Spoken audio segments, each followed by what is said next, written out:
Supreme court ने military court से मुतालिक फैसला मशरूत तौर पर मुअत्तल कर दिया। अटॉर्नी जनरल ने मिलिट्री कोर्ट्स में ट्रायल चलाने की मशरूत इजाज़त देने की सदा की। समाअत के आगाज़ में वकला का जस्टिस सरदार तारिक मसूद पर एतराज़।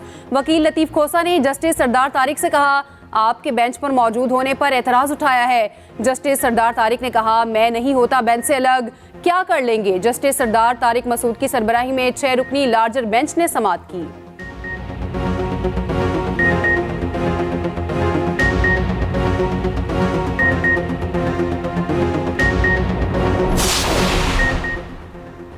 कुर्सी से उतारने के लिए अकामा का बहाना बनाया गया। मेरे खिलाफ ऐसा फैसला किया गया जो दुनिया में मजाक बनकर रह गया। मेरे साथ जो हुआ सो हुआ, लेकिन सजा पाकिस्तान को मिली। तरक्की करते मुल्क का ये हाल कर दिया गया। साबिक वजीर आज़म नवाज शरीफ का नून लीग के पार्लिमानी बोर्ड से खिताब। जाली मुकदमात में अल्लाह ने सुरखरू किया, अदालत ने सब में बरी किया। बताया जाए शहदा के खून का सौदा क्यों हुआ, कैसे हुआ। पार्लियामेंट से पूछे बगैर दहशतगर्दों को जेल से निकाला गया। दहशतगर्दों से बातचीत करके हम 10 साल पीछे चले गए। Chairman Peoples Party Bilawal Bhutto का पेशावर में तकरीब से खिताब। कहते हैं हम आपस में लड़ते रहेंगे, दहशतगर्द फायदा उठाते रहेंगे। एक फैसले की वजह से फौजी, पुलिस एहलकार और आवाम शहीद हो रहे हैं। सियासी मसाइल को छोड़कर मुल्की मसाइल को हल करना होगा।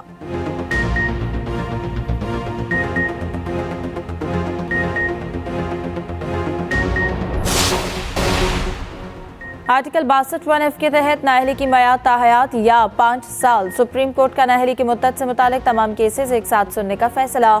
मीर बादशाह कैसरानी की नाअहली केस का तहरीरी फैसला जारी। फैसले में कहा गया कि अदालती फैसले से वो भी मुतासर हो सकते हैं जो अदालत में फरीक नहीं। केस की समाअत प्रैक्टिस एंड प्रोसीजर एक्ट के तहत जनवरी में होगी। अटॉर्नी जनरल समेत तमाम सूबाई एडवोकेट जनरल्स को नोटिस जारी।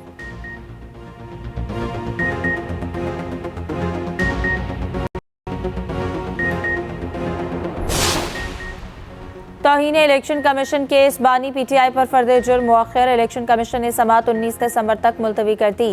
इलेक्शन कमीशन के चारों अरकान ने अडयाला जेल में समाअत।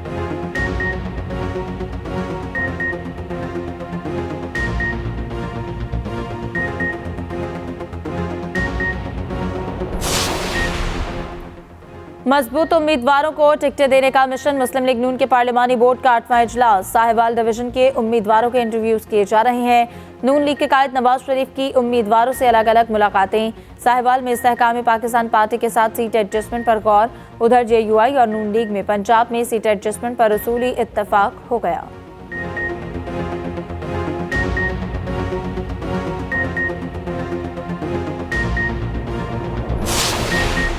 आम इंतखाबात के लिए DROs और ROs की 3 रोज़ा ट्रेनिंग शुरू। तर्जुमान इलेक्शन कमीशन के मुताबिक सीनियर अफसरान तमाम DROs और ROs की तरबियत करेंगे। इंतखाबी अमल, इंतखाबी कानून और इलेक्शन से मुतालिक इंतजामी उमूर पर ट्रेनिंग दी जाएगी।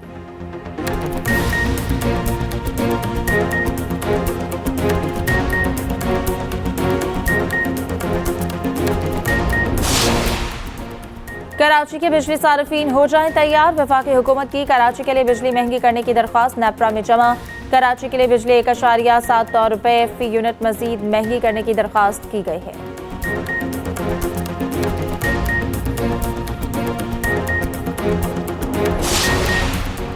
ऑस्ट्रेलिया के खिलाफ पहले टेस्ट के लिए कौमी टीम का ऐलान। विकेटकीपर मोहम्मद रिजवान प्लेइंग 11 का हिस्सा नहीं। सरफराज अहमद विकेट कीपिंग करेंगे। खुर्रम शहजाद और आमिर जमाल टेस्ट डेब्यू करेंगे। इमामुल हक, अब्दुल्ला शफीक, शान मसूद, बाबर आजम टीम में शामिल। सऊद शकील, सलमान आगा, फहीम अशरफ, शाहीन आफरीदी प्लेइंग 11 का हिस्सा। उधर पाक ऑस्ट्रेलिया टेस्ट सीरीज की ट्रॉफी की रुनुमाई। पाकिस्तान और ऑस्ट्रेलिया का पहला टेस्ट कल से शुरू होगा।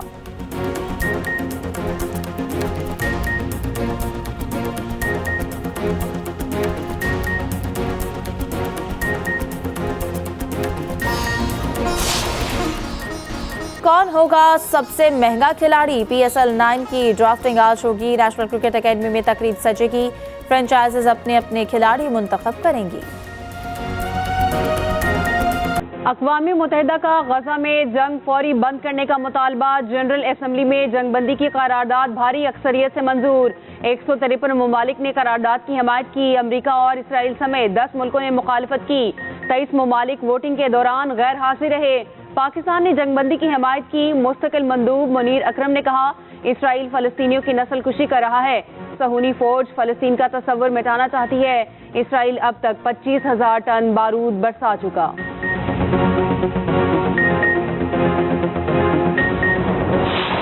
गजा पर इसराइली दहशतगर्दी जारी। अक़वाम मुत्तहिदा का स्कूल धमाके से उड़ा दिया। एक रोज में मजीद 200 फलस्तीनी शहीद। शुमाली गजा ने कमाल उद्वान अस्पताल पर धावा बोल दिया। अस्पताल कई रोज से इसराइली फौज के मुहासरे में था। अस्पताल से तिब्बी अमले समेत मुतादिद अफराद गिरफ्तार।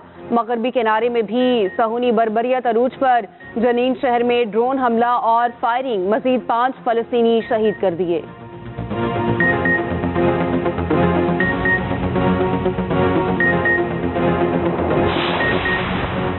सहूनी जारियत के जवाब में हमास का एक्शन। गजा में काबिज फौज पर भरपूर हमले जारी। जंगजुओं ने शुजाइया में 11 फौजियों को निशाना बनाया। खान यूनिस में भी 5 इसराइली फौजी अंजाम को पहुंच गए।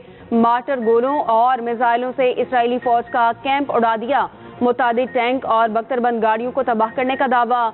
बदहवास इसराइली फौज ने हमलों में अपने ही फौजियों को मार डाला। 13 फौजी फ्रेंडली फायरिंग और 20 ऑपरेशनल हादसात में मारे गए।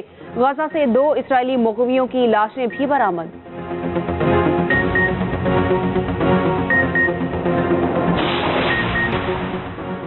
अफगानिस्तान दहशतगर्दों के खिलाफ कार्रवाई करे। मुलविस अफराद को पाकिस्तान के हवाले किया जाए। दहशतगर्द हमले पर पाकिस्तान का अफगान अबूरी हुकूमत से सख्त एहतजाज। अफगान नाज़िमुल उमूर की तलबी। हमले के मुर्तकिब अफराद के खिलाफ सख्त कार्रवाई का मुतालबा। तर्जुमान दफ्तर खारजा ने कहा, पाकिस्तान के खिलाफ अफगान सरजमीन के मुसलसल इस्तेमाल को रोका जाए।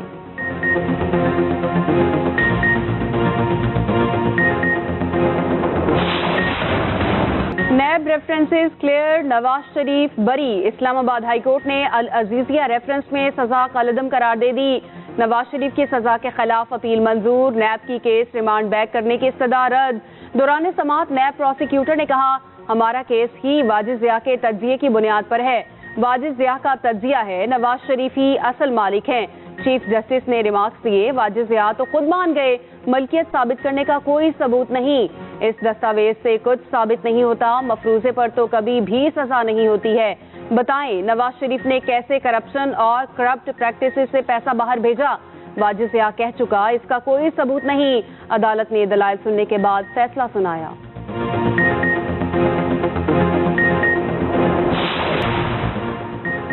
सुप्रीम जुडिशल काउंसिल की कार्रवाई का आखिर तक मुकाबला करूंगा, मेरी जात का नहीं, सुप्रीम कोर्ट के वक़ार का मामला है। जस्टिस मुज़ाहिर नकवी का चीफ जस्टिस और जजेस को खुला खत लिखा। चीफ जस्टिस और जस्टिस सरदार तारिक ने साबिक चीफ जस्टिस को मेरे खिलाफ कार्रवाई के लिए खतूत लिखे। सियासी इशराफिया के हाथों खेलने से इनकार पर नताइज भुगत रहा हूँ। चीफ जस्टिस काजी फाइज ईसा ने जुडिशल काउंसिल का इजलास 14 दिसंबर को बुला लिया। जस्टिस मुज़ाहिर नकवी के खिलाफ शिकायत पर गौर होगा।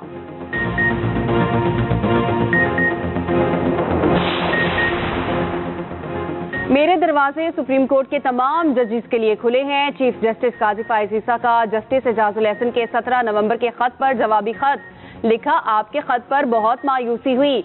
आपने तहफ़्फ़ुज़ात के लिए मुझसे राब्ता किया, न बाद खत मौसूल होने पर आपसे राब्ता किया मगर जवाब न मिला। मेरी हिदायत पर स्टाफ ने राब्ता किया तो आप लाहौर निकल चुके थे। आप वर्किंग डे पूरा किए बगैर लाहौर गए। हमें 6 दिन काम करने की तनख्वाह मिलती है, 4.5 दिन की तनख्वाह नहीं मिलती। 18 सितंबर को पहले ऑर्डर में आपसे और जस्टिस तारिक से मुशावरत की। कमेटी का इजलास हर बार आपकी वजह से मुलतवी या ताखीर का शिकार हुआ। मेरी वजह से आज तक कमेटी इजलास मुलतवी नहीं हुआ। आपके इल्जामात हकायक और रिकॉर्ड के मुनाफी हैं।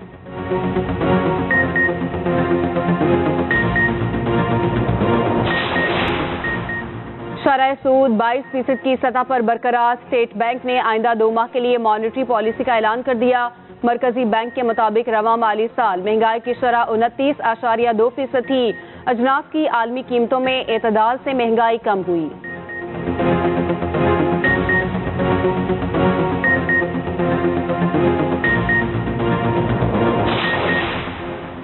इस्तेहकाम पाकिस्तान पार्टी नून लीग के साथ सीट एडजस्टमेंट पर राजी। जहांगीर तरीन और अलीम खान की ज़ेर सदारत IPP की सेंट्रल एग्जीक्यूटिव कमेटी का इजलास। IPP 48 सूबाई और 27 कौमी नशिस्तों पर सीट एडजस्टमेंट की ख्वाहिशमंद।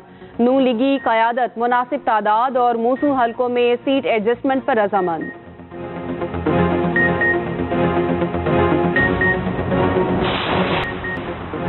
दौरा ऑस्ट्रेलिया के लिए कौमी टीम की भरपूर तैयारी। पर्थ के वॉका ग्राउंड में जमकर प्रैक्टिस। पिच क्यूरेटर के मुताबिक पर्थ टेस्ट के लिए पिच में कुछ तब्दीलियां की हैं। पहला टेस्ट 14 दिसंबर से शुरू होगा।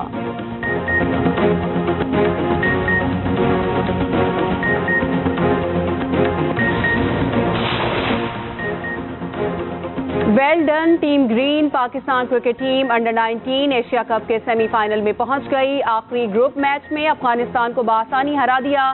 शमाइल हुसैन की all rounder performance man of the match करार पाई।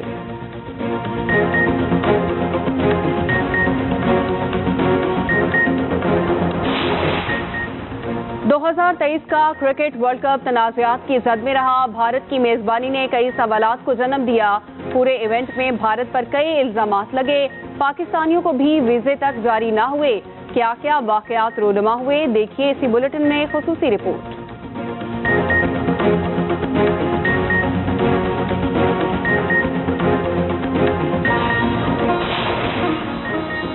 और कौन होगा सबसे महंगा खिलाड़ी? PSL 9 की ड्राफ्टिंग आज होगी। नेशनल क्रिकेट एकेडमी में तकरीब सजेगी। फ्रेंचाइजेस अपने अपने खिलाड़ी मुंतखब करेंगी।